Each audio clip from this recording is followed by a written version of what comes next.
Hi guys, this is Irito and you're welcome back to my channel. I'm still working on the fences part. Today I'm going to be making a magical fence. It's all gonna be pretty, fancy and even with a touch of gold. I will going to need a pattern for this fence. You can see me drawing it on the video.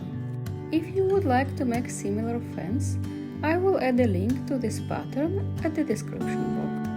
Feel free to download and to use it, it's absolutely free.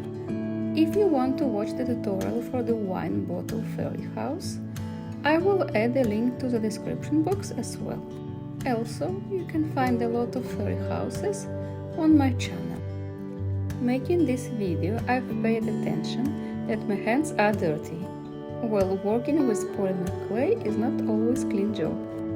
My apologies for this. And now I invite you to join me for this magic.